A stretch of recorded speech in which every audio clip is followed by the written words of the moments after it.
How do I hold myself accountable? And that's really the goals and the results, right? How do I look at it in terms of what do I need to get accomplished and what results am I delivering? And that's probably what I would say is my business accountability. And then I look secondly at the soft skills. How did I get those results? Am I doing it in a way that's in alignment with our core values and really the character that I want to present to the organization and also, externally too, because I'm the same person inside of Valent as I am outside. And I think it's really important to be true to yourself, whether it's at work or home. Welcome to the Cultivating Leaders podcast, where we get inside the minds of leaders to harvest great ideas and lessons that help you grow as a difference maker in food and agriculture. I'm your host and curiosity captain, Nicole Ursig. Today's guest is Matt Plitt, President and CEO of Valent USA, a leader in delivering innovative crop protection and crop enhancement solutions. Matt's career spans more than 28 years across sales, marketing, distribution, and executive leadership. He joined Valent in 2010 and became CEO in 2022. Under his leadership, the company has doubled down on its commitment to sustainable agriculture, investing in both traditional and biorotational solutions, forging global partnerships, and creating its sustainable solutions criteria to guide product development and environmental stewardship. But beyond his business accomplishments, Matt is known for developing talent, building trust, and leading with clarity in an industry that's constantly moving. Matt, welcome to the pod. Oh, thank you, Nicole. I'm excited to be here. So glad you joined us. Okay, I just read off a little bit of your bio, but what is something that we wouldn't find by Googling you or looking at your LinkedIn profile? Maybe my commitment to ag education. I have an opportunity to serve on the board of directors for both Ag Future of America, but also National FFA. And it's a real passion I have around student development and creating that next generation of leaders. Love that. Well, we'll talk about that a little bit today. But first, let's just get to know you a little bit, Matt. For anyone who is not familiar with Valent, explain to us who you all are and what you do. Oh, yeah. So Valent USA, we serve as the subsidiary of Sumitomo Chemical for North America. So underneath my responsibility, we manage the crop inputs portion around pesticides, biologicals, and botanicals for both Canada, Mexico, and the United States. So it's an opportunity for us to engage in all three of those countries across North America to provide solutions to help growers grow profitable and productive crops. So you've spent your entire career in agriculture. What drew you to a career in ag in the first place? Where did your journey begin? Probably started when I was very small, crawling around the floor. My grandfather actually ran a Ford tractor dealership in Clarksdale, Mississippi. So my earliest toys in life were little tractors, little blue tractors that I had in my home. So growing up, I've always been around agriculture, and my family, not my direct family, but my aunts and uncles had cattle operations. My grandfather, as I said, was in the equipment business and then moved into the seed business. So I've always been around agriculture, and it's been something that's always been appealing. And I love the fact that it gives you an opportunity to be outdoors. Oh, yes, absolutely. Okay, so tell me about your career journey. Where did you begin and how did you get to this top leadership position at Valent today? So started my career in, I guess, winter of 96, 97. Joined American Cyanamid Company, and at the time, American Cyanamid was owned by American Home Products. So started my career in their training program and relocated from Mississippi up to West Des Moines, Iowa. And I can promise you, it may have been the coldest winter of my life, but and seemed quite long too. But then through that, had an opportunity to manage a sales territory in Northeast Arkansas through the BASF Cyanamid acquisition. Moved out to Raleigh, North Carolina, where I served in a marketing capacity with BASF. And then in the fall of 2003, I decided to make a career shift and wanted to get more experience in retail and distribution. So I spent the next 6 years in a joint venture of CHS and Land O'Lakes called AgReliance. I was responsible for the marketing and a lot of the chemistry decisions for the retail operations that stretched around the horseshoe of the United States. After that, I got back into the manufacturing side with a stint with Riceco, where I managed their global operations, and then joined Valent in the fall of 2010. Wow. So did you always want to be CEO someday? I did. That was actually one of the interview questions that came during my interview with Cyanamid. They said, "What would you like to do? Where do you see yourself in 20 years?" And I said, "I'd like to run the business." And I think that actually probably helped close the deal as I was looking at different career opportunities. Oh, that's awesome. Okay, so what gave you that vision and that desire to be the top leader at an organization? So I did my undergraduate in biology, and while I was doing that, I got a real appreciation for life sciences. So I knew I wanted a career in the life science space. But at that time, I also was intrigued with business law and some of the other courses I was taking in my minor of business. So instead of coming right out of school after my undergraduate, I stayed and earned an MBA, and I got a real passion and real energy around the business side of things. So looking at it, collectively of everything I'd studied over that 5.5 years, what I realized is really running a life science business is something that I thought I'd really enjoy, and that it's something that I wouldn't view as a job. I could view more as a career and an opportunity to grow. Mm. Okay, so what's the best part about your job today? The people I get to work with, whether that be, I love the people side of it. And if you look at me on the disc analysis or disc assessment, it shows that I really like that people engagement and the social aspect of what I do. Okay, so on the disc, are you an I? I am. I'm a high I. So what I enjoy is the interaction with others, whether that be internally with the team that I get to work with every day, the customer aspect of it at all levels, distributors, retailers, growers, and of course what I get to do from an industry perspective, because I just enjoy the social aspect and getting to know people, learn from others, and just have an ongoing dialogue. Yeah, absolutely. I'm also an I, so I love that. The people side is fun.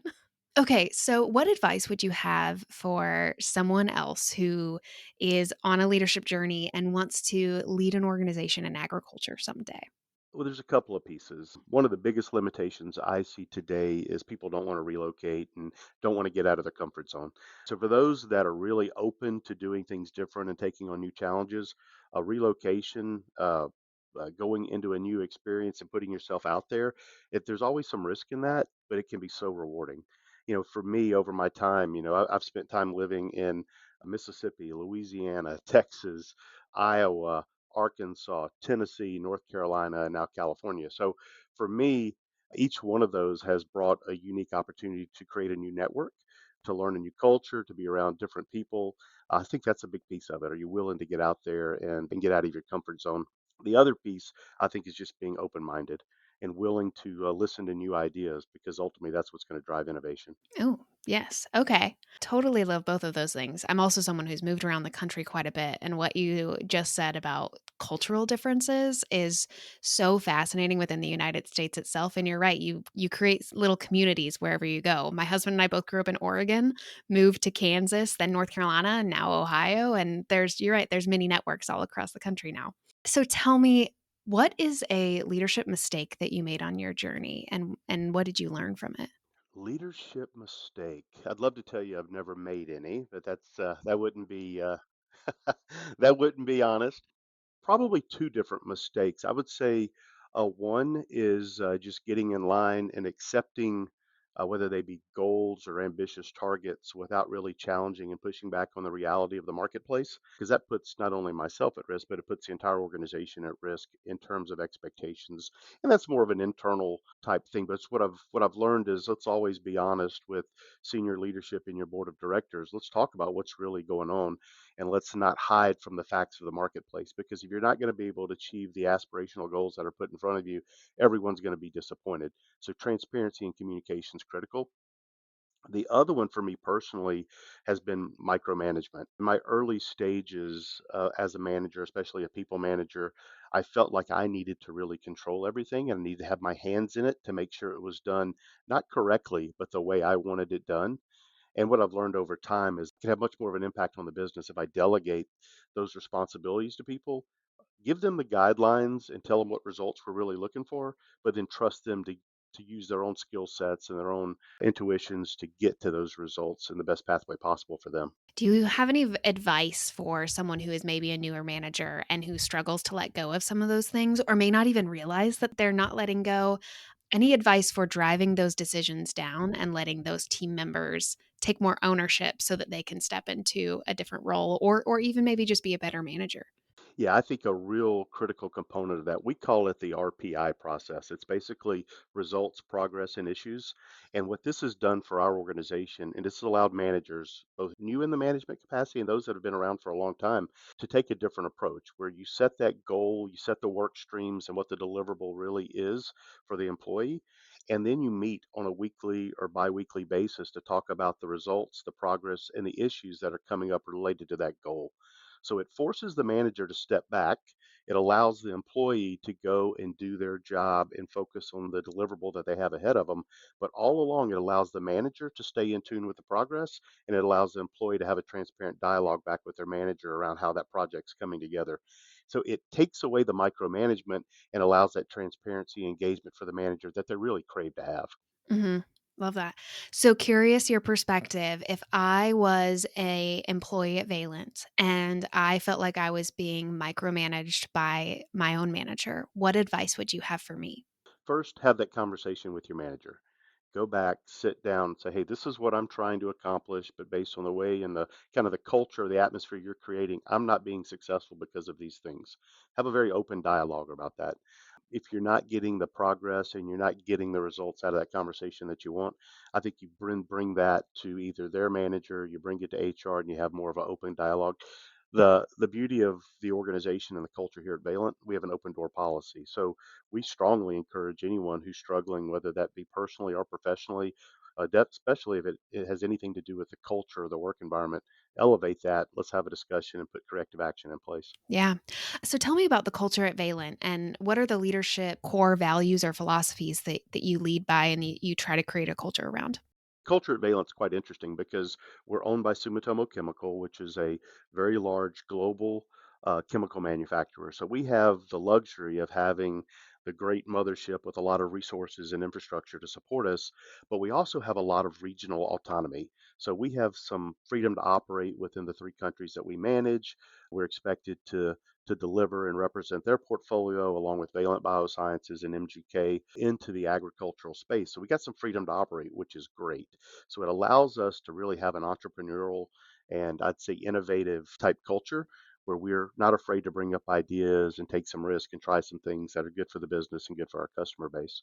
For me, specifically, when you look, we have six core values. The two that I really strive to support, one is around commitment to our employees. To me, our employees are our single biggest asset. And if we're not committed to our employees and making sure they've got a safe, healthy culture that they work in, and we're not working to develop them and their careers, we're missing a major part of investing in our assets. The second one is professional excellence. I believe in professional excellence in everything that we do. Cutting corners should never be an option. Let's make sure we've got a high bar that we set for ourselves, and then let's make sure we go and try to not just achieve that bar, but let's exceed it in everything that we do. I love that. So tell me, how do you, as the leader of Valent, maintain that culture? Because I think culture is something if you're not constantly stoking and developing and sometimes reminding folks that it can erode. So we do put the core values front and center quite often. It's part of our onboarding process. We reference it at least once a quarter through all employee meetings.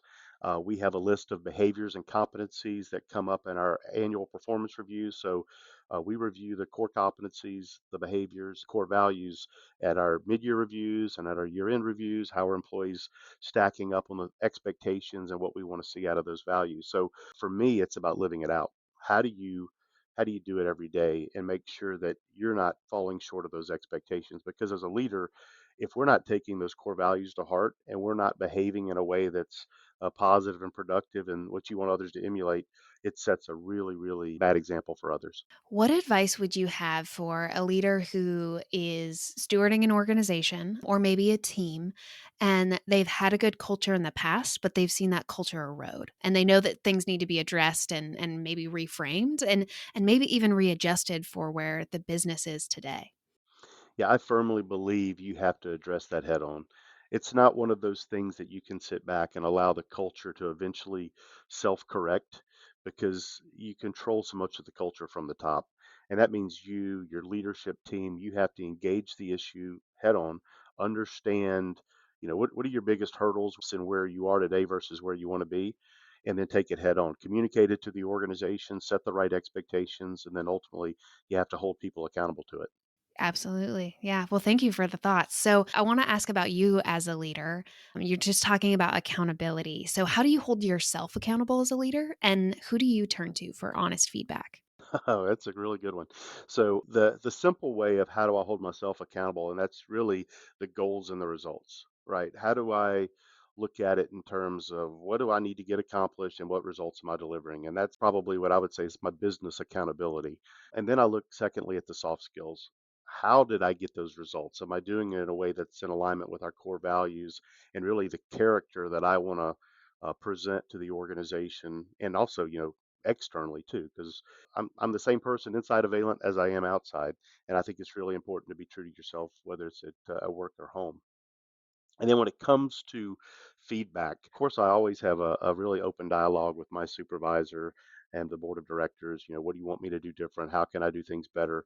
I have a personal CEO coach that I do work with and have very, very candid conversations around things that I can do better or differently to have a greater impact on the organization.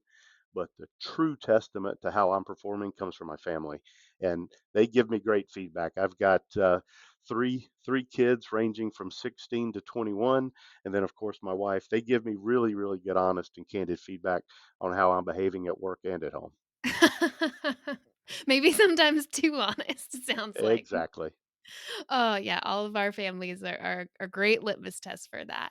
Curious, as you talk about your family, how have you balanced leading a organization and then also being a dad? And it sounds like if your family is your litmus test for success, that's an important piece for you too. It is. I'm a big believer in work-life balance. In my early stages as a manager, I traveled an awful lot. And as we started having a family and raising kids, I quickly realized I didn't want to be an absentee father. So whether it be sporting events, whether it be ballets, dance recitals, piano recitals, whatever those might be, I put those on the calendar and I protected them. There's always going to be certain things that come up from a work perspective that are business priorities that you have to take care of, but there's only going to be only one dance recital. There's only going to be one, whatever it might be in your child's life. You don't want to miss those type things. So you got to protect them the best that you can. So we're very intentional about our family time. We're very intentional about getting things on the calendar and then protecting the calendar just to make sure we got that right balance. Yeah. I had a friend who the way she always described it is she had her non-negotiables with her kids, and her one of her non-negotiables was she wasn't gonna miss more than, like, 4 events a year, and that was something that she communicated with her manager, so it was like, "Hey, here's what matters to me. I'm willing to make the sacrifice when it's necessary, but only so many times." And I can't tell you how many red eyes I took this fall so that I was at the Friday night football game. Then I took the red eye to be where I needed to be on Saturday or Sunday or for the following week, especially if it's something that's international.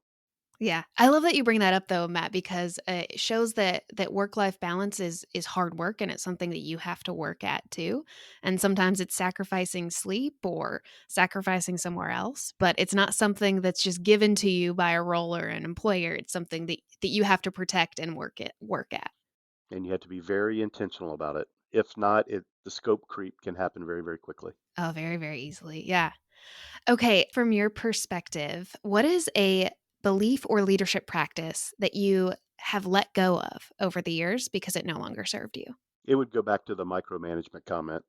And I would also say through that micromanagement, I became emotionally invested in a lot of projects and things. And what I quickly realized is there's certain things that are outside of your control. So do you really want that sucking your energy and your emotion out of things? You can't control commodity prices, you can't control global trade and those type things. Why do you allow that to be something that's really going to just consume you and who you are and your attitude about your job or your life? So stepping back and looking at things at a more holistic approach and delegating a lot to others has helped me have a better balance on all of those things. Mhm. Absolutely. I'm curious, Matt, you are someone who's obviously very driven, very focused, seem like goal oriented. Have you ever come across a challenge or an opportunity in your career that you were like, I have no idea how I'm going to do this, or I'm not even sure if I can do this? I've never, I say never, but I do not recall a time that I've ever said, I don't know that I can do this. Because I do like the challenge and some of the excitement about whether it be career or personal life decisions we make is the challenge of can I get this done and how do I push beyond what I believe I'm capable of. So that kind of drives me to some degree. I think the biggest thing for me is the cycles. We live in an industry that's full of cycles and we can't control a lot of those things. So we can't allow the things we don't control to consume us. And those are the things that are hardest probably because as an organization, especially as a leader of an organization, you want to fix everything. You want to make sure we've got a clear path, a clear sailing for the organization. And it's not going to happen in agriculture. We have ups and downs. So it's really about building that resilience and that mindset to push through and control the things that you can. What I'm hearing from you, Matt, is that mindset is the key to your success, both in navigating uncertainty, but also dealing with things that maybe seem impossible or unpredictable or out of your control. I do think mindset's critical. I think it's one of those things that you've got to look at it and say, you can have a can-do attitude or a I'm not going to do attitude, right? And taking that positive approach, and I am an optimist. I believe that anybody can accomplish things if they really put their heart, their soul, their mind to it. And so yeah, I do think mindset's critical in success. If I was to shadow you, or if anyone was to shadow you for a week, what would surprise them about the way that you lead? I think probably the relational aspect because I believe you have to have that relationship. And I'm an active leader, so I'm engaged in what goes on within our organization, whether that be what we're doing with our employee resource groups, whether that be what we're doing on key projects, how we're communicating with our board, all of it. I'm very active. And we're a lean organization, which gives me the benefit of being able to have touch points throughout the organization. But I think what someone would see is not only am I an active leader, but I'm also one that wants to be supportive and help those people achieve what they have ahead of them, help make them successful. Yeah. It seems like that is just part of who you are because one of the things we talked about at the beginning was your passion for agriculture education and stewarding the next generation. Where does that desire come from? I mean, obviously you make time to serve. So why make time for that, Matt? For me, I think it's because when I came into this industry, like I said, I grew up around agriculture, but not in agriculture. So when I came into this industry, I had a lot to learn. And I had some great mentors through the years that really poured into me. And I had some organizations that really spent dollars and time to get me up to speed, both technically, agronomically, but also from a business and a leadership perspective. And I will never forget that. And I think I have an obligation to then turn around and provide that same type of resource, but also experience and opportunity to the next generation. I want to see people succeed, and I love this industry, so I want to make sure we have leaders for years and years to come. Yeah. What do you think the next generation of ag leaders needs most to thrive in this industry? I think they've got to have, I mentioned this earlier, an open mindset. Innovation is key in agriculture, and we're going to continue to evolve. We know the number of acres produced is not going to increase. We know the population is. We have to be more productive with what we do. So I think have an open mindset to innovation, how we can grow food and fiber differently is going to be really important in the future. How do you balance that in an industry so rooted in tradition? I think that sometimes getting farmers to like you're talking open mindset, we're going to use technology, Valen is focused on sustainability, but there is still a lot of, this is the way that granddad did it. So how do you balance that? I think a lot of it's just telling that story and making sure you show the right value proposition. We've seen technologies that have really revolutionized agriculture, especially in the Americas, North and South America, as new technologies come on, especially if you look at some of the GMO traits and the things in the past. So there's definitely the ability and the willingness to do some very quick changes and adoption of new technologies when it's got the right value and the benefit back to the grower. So as we look at those solutions, I think every organization has to be focused on what are you going to innovate with, what are you going to build, and what's the real value to the grower? Because if it doesn't bring value, then you're going to have a hard time getting adoption. If it does bring value and you can put the right value proposition in place, you can see a lot of change very quickly. Yep. Yep. If you can show them bottom line impact, it makes the change a lot easier. Absolutely. Okay, I'm curious. One of the things that has changed in the industry, I would say, even during my career, is a focus on sustainability. Not that farmers weren't sustainable, but obviously that term, that word. Tell me about why that has become an important piece of what Valent does. So Valent and Sumitomo Chemical are very unique in that we have true discovery all the way to commercialization on three categories: biorational products, botanical products, and then conventional chemistry. So the fact that we have all three of those really is a unique opportunity for us to leverage an integrated portfolio that aligns so closely with what growers need as they look at sustainable agriculture. There's no true definition of sustainability out there today. Uh, Most growers, if you ask them, are you sustainable? They're going to say absolutely. And we fully agree with that. Our goal is to provide tools to meet a grower wherever they are. Are you in an organic acre? Wow, we can help support you there. Are you working on transitioning more in regenerative ag? We can engage you there. We can also engage some of the most intensively managed farms in the United States too.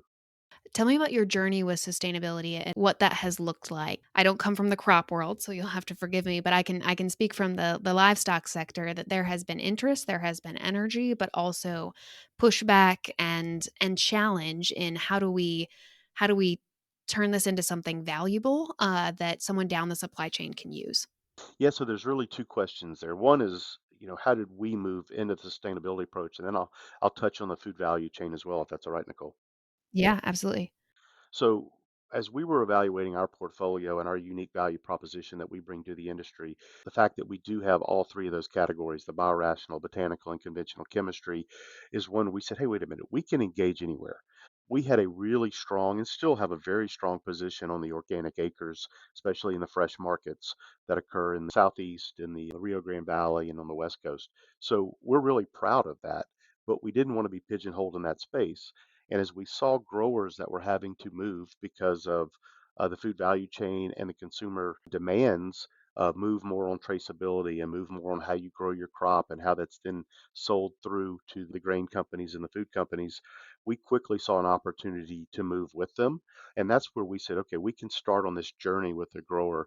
Regardless of where you are from organic to traditionally grown crops, we have solutions that fit all along that pathway. And that's what brought us into our position as a leader in sustainable solutions. Amazing. I love to hear that. It seems to me, Matt, that you're a leader that embraces change and stays up to date on a lot of different moving pieces in agriculture. How do you stay up to date with where things are? The input of information that I'm sure you're consuming, both from a like industry perspective, but then also sharing it with the team. Well, my morning routine is consuming a lot of information. So I'm consuming that on different digital platforms, whether that be LinkedIn post, what's going on out there. I can see what my competitors are saying or doing. I can see what different industry leaders are saying. Definitely read a lot on what's happening with ag policy. Every morning I'm looking at the latest reports or the latest emails that are coming out, the digital messages and the digital news that's coming out from the different media sources. So yeah, I'm spending a lot of time trying to just stay in tune with what's happening from that perspective. And then I do spend a lot of time investing more in myself and how I'll become a better leader. So I'll take the time and, whether that be through devotionals that I do on a daily basis, whether that be through books that I'm reading to make me a better leader or to advance my skills. And then, of course, working with my professional coach is a big piece of that too. Have you always done that, the investment in yourself? I have. I guess it probably goes back to my mother. She's an educator for over 30 years, and she was one that says, never stop learning. So she pushed me always to continue to keep it, like I said, an open mind, but to put myself in a situation where you continue to learn and grow. Yeah. I also am a big reader, big consumer of content. Do you think other leaders that might not be staying up to date on things like I think it's so easy for us to get busy and consumed with the to do list and the number of people to respond to and all of that. To hear you as a leader of an organization saying, I'm taking time to read the news, to invest in myself, to pour into yourself first. What do you think people are missing out on if they're not doing some of that? Well, I think it's critical for leaders to have that right balance. So, um, some roles are very operational, some are strategic in nature. If you're a strategic leader, you've got to make sure you're carving out that time to give you time to think strategically, both at the business, but also how you're going to grow and benefit yourself, because it's that healthy mindset that's going to make you successful and then ultimately make the organization successful. So I think it's about being intentional. We carve out time. You talked earlier about the work life balance. We carve out family vacations. We make that something that is a priority, and then on those type vacations or on those sets where I'm away from work, that's where I spend a lot of time reading those books and trying to figure out new ways or new approaches to leading people and leading an organization. I also am an avid reader and like you read a new business book, you've got a new idea or a new process or a new system. How do you avoid oversharing with maybe the team that you lead of, hey, here's another thing that maybe we want to implement? Well, what I do, we have an annual meeting where we pull everybody together, typically late July, early August, and it's become a tradition. I'm going to present 4 or 5 slides on whatever book I read that summer. And it's going to be these are the key takeaways. Here's a picture of the book. These are the key takeaways, and these are the things I think you ought to consider as an organization. And I just put that out there because then they know kind of where my head is and where I'm going to be leading from. So some of that's about transparency in terms of how I lay it out there. I'm not a big fan of just jumping from, what's the hot topic or the hot trend of the day. You have to be a consistent and steady leader. So for me, it's about taking that vision and the mission of what you want to accomplish and then complementing it along the way with the different tools or resources you pick up through some of these different books or trainings or other things you might be going through. What's the best book you've read recently? So I read a book. This has actually been a couple of years ago, but I presented it to the team called The Hero Effect. It goes back to mindset. You never know what you're going to engage in a person, but how you approach them and the topic you're talking about could have a huge difference, not only on the results, but also the impact you have on them.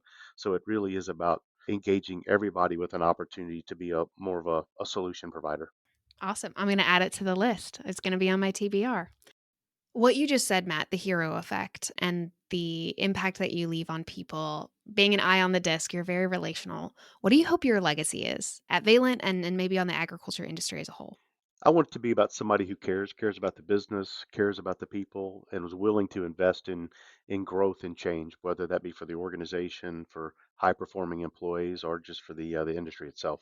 Okay, Matt, now we are going to move into a more rapid fire type of questions. So just answer quick first thing that comes to your mind. I already asked you best book, but maybe best leadership resource you have come across recently. Best leadership resource would be my professional coach because it really ties into what I need to get done personally and professionally. Who is a leader that you admire outside of agriculture?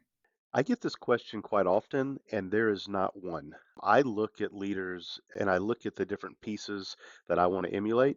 I don't believe there's a perfect leader that walks on this earth. So I want to emulate certain characteristics and then bring those into how I lead my organization. One habit that makes you a better leader. Work life balance, A common leadership mistake that you see too often. afraid of change. Your favorite way to reset and recharge.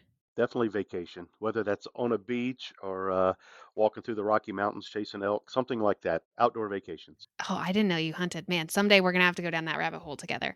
What is one piece of advice you would give to your 25-year-old self? Don't let fear hold you back.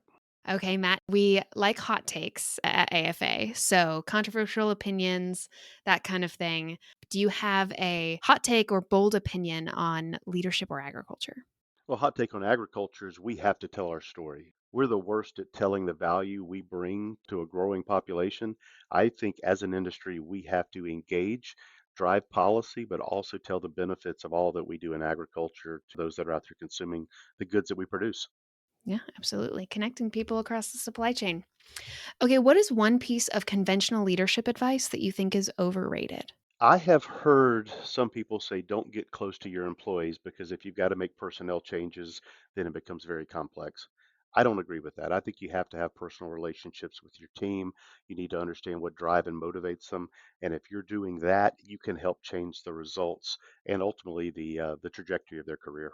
So, follow-up question to that because I agree. I love it. I love when I lead people, it's I want to know you as a whole person, and the relationship is for the foreseeable future, no matter whether you're here in my care for ever or for a short amount of time. How do you or what would you recommend to people who are maybe skeptical of that when it comes to having the hard conversations or you have to deal with some of the pain of those relationships maybe not working out the way you hoped or intended? Well, it should never be a difficult conversation if you're tracking progress along the way. So if you're looking at results, progress issues, and you're having that conversation and you know something's falling short, whether it be behavioral or performance driven, have that conversation on a regular basis on what the corrective action has to be. That way, if it doesn't turn out the way that either one of you wants, it's not a surprise. It's usually surprise that creates the heartache. Great advice. If you had to pick, would you hire for culture fit or hire for skills? Culture every day. You can train and teach skills, culture, behavior, drive, initiative, those are natural, and you really want those as I hire for culture. What is one ag trend that you think is overhyped right now? Online commerce. Everybody has a different definition of it, but uh, I'd say online commerce gets a lot more media time than probably what it's actually doing out there in the marketplace. Okay. Comes back to that personal relationship piece. If you could wave a magic wand and fix one challenge in ag overnight, what would it be? Definitely the farm economy. If I could change global trade and get commodity prices up to a level where everybody's thriving, that would make life so much easier for everybody in our industry. Yeah, I would love to give you that magic wand, and I think a lot of people want to, Matt. Well, thank you so much, Matt. This has been such a fun conversation. I've learned so many lessons just hearing your story and your journey. If there was one thing you want people to take away from today's podcast, what would it be? We work in a great industry. We work in a very noble industry where we get to feed and clothe the world. We have got to step out as an industry and tell that story. We have a lot of outside forces that like to attack what we do in agriculture, whether that be the production practices or the products we provide. I think as an industry, we've got to come together and really tell the story of the benefits we bring to a growing population. Okay, Matt, thank you so much. This has been wonderful. We really appreciated the knowledge that you shared. Now, at AFA, we are all about building bridges. So, where can people connect with you and learn more about Valent? Yeah, to learn more about Valent, definitely valent.com. Our website has a lot of information around us as a company and our commitment to sustainability through our sustainable solutions. LinkedIn, Facebook, all of those. We have sites on most social media platforms for Valent. And then for me personally, LinkedIn's a great way to connect and happy to build those networks and then engage in dialogue on ways that we can, look at business opportunities, but also help others as they look at their career development. Well, thank you so much, Matt. We appreciate you joining us on the Cultivating Leaders podcast. Thanks for listening to the Cultivating Leaders podcast brought to you by Agriculture Future of America. If you've been here before, you know we value feedback as a gift. Please leave us a review and let us know how we're doing.